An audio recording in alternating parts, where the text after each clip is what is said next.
அஸ்ஸலாமு அலைக்கும் வரஹ்மத்துல்லாஹி வபரகாத்துஹு. சூரத்துன் நஸ்ர். அதில் அல்லாஹ் சுப்ஹானஹு தஆலா கூறிய முன்னறிவிப்பு. மக்கா வெற்றி. மக்கா ஹிஜ்ரி 8வது வருடம் ரமலான் மாதம் வெற்றி கொள்ளப்பட்டது. இந்த வெற்றிக்குப் பிறகு மக்கள் கூட்டம் கூட்டமாக இஸ்லாத்தில் நுழைந்தார்கள். எந்த அளவுக்கெனில் ஆயிரமாய். காரணம், அல்லாஹ் சுப்ஹானஹு தஆலாவின் ஆலயமான கஅபத்துல்லாஹ்வை அநியாயக்காரர்கள் அடைந்து கொள்ள முடியாது, வெற்றி கொள்ள முடியாது.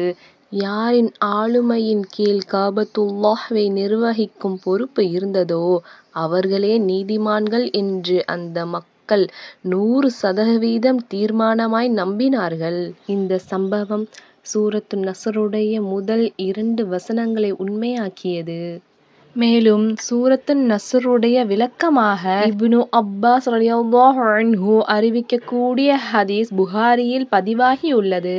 இதனைப் பற்றிய ஹதீஸாவது, இப்னு அப்பாஸ் ரலியல்லாஹு அன்ஹு அவர்கள் அறிவிக்கின்றார்கள், உமர் ரலியல்லாஹு அன்ஹு அவர்களின் அவையில் பத்ரு போரில் பங்கெடுத்த நல்லடியார்களுடன் எனக்கும் இடமளித்து வந்தார்கள். எனவே அவர்களில் சிலர், எங்களுக்கும் இவரைப் போன்ற பிள்ளைகள் இருக்க அவர்களையெல்லாம் விட்டுவிட்டு இந்த இளைஞரை மட்டும் எதற்காக அமர செய்கிறீர்கள் என்று கேட்டார்கள். அதற்கு உமர் ரலியல்லாஹு அன்ஹு அவர்கள், நீங்கள் அறிந்து வைத்துள்ள கல்வி தகுதி படைத்தவர்களில் ஒருவர் என்று பதிலளித்தார்கள். பிறகு ஒரு நாள் அவர்களையெல்லாம் அழைத்தார்கள். அவர்களுடன் என்னையும் அழைத்தார்கள். அவர்களுக்கு என் தகுதியினைப் பற்றி உணர்த்தி காட்டுவதற்காகவே என்னை அவர்கள் அழைத்ததாக கருதுகிறேன்.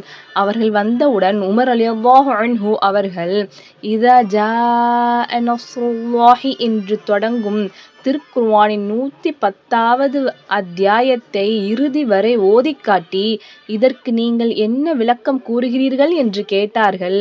அவர்களில் சிலர், நமக்கு உதவியும் வெற்றியும் அளிக்கப்படும்போது அல்லாஹ்வை புகழும்படி அவனிடம் பாவ மன்னிப்பு கோரும்படியும் நாம் கட்டளையிடப்பட்டுள்ளோம் என்று விளக்கம் கூறினர். சிலர் எங்களுக்கு தெரியாது என்றனர். அல்லது அவர்களில் சிலர் எந்த கருத்தும் கூறவில்லை. பிறகு உமர் ரலியல்லாஹு அன்ஹு அவர்கள் என்னிடம், இப்னு அப்பாஸே, நீங்களும் இப்படித்தான் அறிகின்றீர்களா என்று கேட்டார்கள். நான், அது அல்லாஹ் தன் தூதர் ஸல்லல்லாஹு அலைஹி வஸல்லம் அவர்களுக்கு அவர்களின் ஆயுட்காலம் முடிந்து இறப்பு நெருங்கிவிட்டதை அறிவிப்பதாகும். எனவே அல்லாஹ்வின் உதவியும் வெற்றியும் வந்து என்பதில் உள்ள வெற்றி என்பது மக்கா வெற்றியை குறிக்கும். மக்கா வெற்றிதான் நபியே உங்கள் ஆயுட்காலம் முடியவிருப்பதற்கான அடையாளம். எனவே நீங்கள் உங்கள் அதிபதியை புகழ்ந்து அவனுடைய தூய்மையை எடுத்துரைத்து அவனிடம் பாவ மன்னிப்பு கோருங்கள். அவன் நீங்கள் மன்னிப்பு கோருவதை ஏற்று உங்களுக்கு மன்னிப்பளிப்பவன் ஆவான் என்பதே இதன் கருத்தாகும் என்று சொன்னேன். உமர் ரலியல்லாஹு அன்ஹு அவர்கள், நீங்கள் இந்த அத்தியாயத்திலிருந்து என்ன கருத்தை அறிகிறீர்களோ அதையே நானும் அறிகிறேன் என்று கூறினார்கள். இது சஹீஹான ஹதீஸாகும். இந்த ஹதீஸிலிருந்து சூரத்துன் நஸ்ருடைய மற்றொரு முன் குறிப்பையும் நாம் அறிந்து கொள்ள இயலும். உள் அர்த்தத்தையும் நாம் புரிந்து கொள்ள முடியும். சூரத்துன் நஸ்ருடைய கடைசி வசனத்தில் அல்லாஹ் சுப்ஹானஹு தஆலா தஸ்பீஹ் செய்யுமாறும் அவனிடம் பிழை பொறுக்க தேடுமாறும் தௌபா கேட்குமாறும் கூறுகின்றான். நபிகள் நாயகம் ஸல்லல்லாஹு அலைஹி வஸல்லம் அவர்கள் முன்பின் பாவங்கள் மன்னிக்கப்பட்ட நபியாயினும் அவர்கள் தௌபா செய்யுமாறு நம்மை ஏவியது மட்டுமல்லாமல் அவர்களும் ஒரு நாளைக்கு 100 முறை தௌபா செய்வதாக கூறியுள்ளார்கள். அவ்வாறே அவர்கள் செய்தார்கள். நபிகள் நாயகம் ஸல்லல்லாஹு அலைஹி வஸல்லம் ஒவ்வொரு தொழுகையிலும் அல்லாஹ்வின் புகழைக் கொண்டு தஸ்பீஹும் தௌபாவும் செய்தார்கள். இதனைப் பற்றிய ஹதீஸாக ஆயிஷா ரலியல்லாஹு அன்ஹா அவர்கள் அறிவிக்கின்றார்கள். சூரா நஸ்ர் இறங்கியதன் பிறகு அல்லாஹ் அவனது அடியாரை அவனது புகழைக் கொண்டு துதிப்பீராக, பாவ மன்னிப்பு தேடுவீராக என்று கூறிய பிறகு ஒவ்வொரு நாளும் நபிகள் நாயகம் ஸல்லல்லாஹு அலைஹி வஸல்லம் அவர்களின் ஒவ்வொரு தொழுகையிலும் ருக்குவில் சுப்ஹானக்கல்லாஹும்ம ரப்பனா வ பிஹம்திக அல்லாஹும்மக்ஃபிர்லி என்ற துஆவை ஓதாமல் இருந்ததில்லை என்று கூறியுள்ளார்கள்.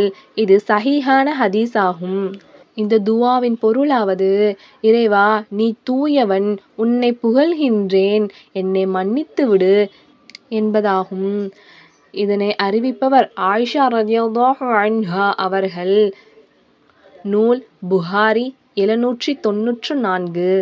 சூரத்துன் நஸ்ரிலிருந்து நாம் அறிந்து கொள்ளக்கூடிய படிப்பினையாவது, நம் உழைப்பிற்கு வெற்றி கிடைத்தாலும் அந்த வெற்றிக்கு முழு முதற் காரணம் அல்லாஹ் ஒருவனே என்று நாம் உணர்ந்து வாழும் மக்களாக இருத்தல் வேண்டும். அல்லாஹ்விடத்தில் அதிகம் தௌபா செய்து அல்லாஹ்விடத்திலே மீளக்கூடியவர்களாகவும் அதிகம் புகழக்கூடியவர்களாகவும் இருத்தல் வேண்டும். இந்த சூரா சொல்லும் அனைத்து நற்செய்திகளையும் ஏற்றுக்கொண்ட மக்களாகவும் நடைமுறைப்படுத்தக்கூடிய மக்களாகவும் நாம் வாழும் பாக்கியத்தை அல்லாஹ் நம் அனைவருக்கும் வழங்குவானாக.